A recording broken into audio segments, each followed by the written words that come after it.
সেই সাথে আগামী জাতীয় সংসদ নির্বাচন খুবই সন্নিকটে, খুব কাছাকাছি, 12 ফেব্রুয়ারি, 1.5 মাসের একটু উপরে আছে। আমরা বাসালবাসী, বাসালে কোনো অভিভাবক আজ পর্যন্ত নির্বাচিত করতে পারে নাই। একটি সুযোগ এসেছে, আল্লাহ তাআলা তৈরি করে দিয়েছে যে আমাদের এই বাসালের সন্তান অ্যাডভোকেট আহমেদ আদম খান সাহেব, সে সারা বাংলাদেশে এখন পরিচিত মুখ, আলোচিত মুখ। দীর্ঘ 12টি জাতীয় সংসদ নির্বাচন হয়েছে, কিন্তু বাসার সখীপুরে থেকে, বাসার সখীপুরে যেহেতু একই নির্বাচনী এলাকা, এই বাসার সখীপুরে মিলাও আমরা এমন প্রার্থী অতীতে পাই নাই। সেটা আমাদের সৌভাগ্য যে বাসালের সন্তান অ্যাডভোকেট আহমেদ আদম খান সাহেব আগামী ত্রয়োদশ জাতীয় সংসদের নির্বাচনে বাংলাদেশ জাতীয়তাবাদী দলের প্রার্থী হয়েছে। আমরা যদি সকলে মিলে, সকল দল মত সকল কিছু ভুলে বাসালকে দেখি, বাসালের মানুষকে দেখি, বাসালের মাটিকে দেখি, সন্তানকে দেখি, তাহলে সম্ভব আগামী জাতীয় সংসদ নির্বাচনে বাসালের সন্তানকে এমপি নির্বাচিত করা। আর একটা এমপি যদি আমরা নির্বাচিত করতে পারি, আমরা একটা অভিভাবক পাবো, চাকরির ক্ষেত্রে অভিভাবক পাবো, ব্যবসার ক্ষেত্রেও পাবো, এবং সকল জায়গায় আমরা বলতে পারবো যে আমাদের বাসালের সন্তান এমপি হয়েছে, বাড়ি কোথায়, বাসায়। এই সুযোগটা হবে। আরেকটা জিনিস আছে যে মোটামুটি বোঝা যায়, আল্লাহ তাআলা যদি ঠিক মতো যেভাবে আছে এভাবে যদি রাখে, নির্বাচন হইলে জাতীয়তাবাদী দল বিএনপি সরকার গঠন করবে। আর বিএনপি সরকার গঠন করলে অ্যাডভোকেট আহমেদ আদম খান যদি আমরা এমপি বানাইতে পারি, তাহলে মন্ত্রী পাবো।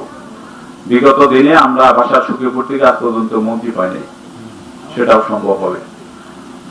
এই জন্য আপনাদের কাছে আমি অনুরোধ করব যে বন্যী কিশোরীতে আপনারা একটি বারের জন্য এই বাসালের সন্তানকে সকলে মিলে, এখানে মা বোনেরা আছে, তাদের কাছেও আমার অনুরোধ থাকবে যে আপনারা সকলে মিলে এই বাসালের সন্তানকে আমরা এমপি বানাবেন। একটি ভোটও জানি বাইরে না যায়।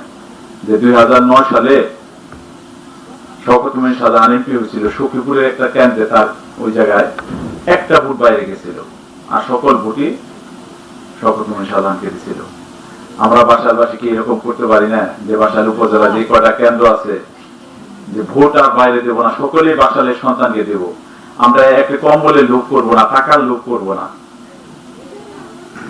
একটা টাকা, কিছু টাকার বিনিময়ে যদি একটা ভোট বিক্রি করে দেয়, তার জন্য কিন্তু আমরা যে তত খারাপ কাজ করবো, সকল কিছুই আমরা ভোগ করতে পারবো। একটা কম্বলের জন্য যদি আমরা একটা ভোট দিয়ে দেই, এই জন্য আমরা কম্বলের চিন্তা করবো না, টাকা চিন্তা করবো না। আর যে টাকার জন্য কম্বল নিয়ে ঘুরে বেড়াতেছে, তার বাড়ি কিন্তু বাসার সখীপুরে না, তার বাড়ি কালিহাতীতে। বারবার যদি বাইরের কোনো থানায় আমাদের এখান থেকে ভোট নিয়ে এমপি হয়ে যায়, বাসালের মানুষ, বাসালের আগামী দিনে 100 বছরের কোনো সন্তান আর এমপি চিন্তা করতে পারবে না, স্বপ্নও দেখবে না। আর অ্যাডভোকেট আহমেদ আদম খান সাহেবের যদি আমরা এমপি বানাইতে পারি, তাহলে আমাদের, আমরা না পারলাম, আমাদের পূর্ববর্তী প্রজন্ম যারা আছে তারা চিন্তা করবো যে না, বাসাল থেকে এমপি বানানো সম্ভব, সেও স্বপ্ন দেখবে।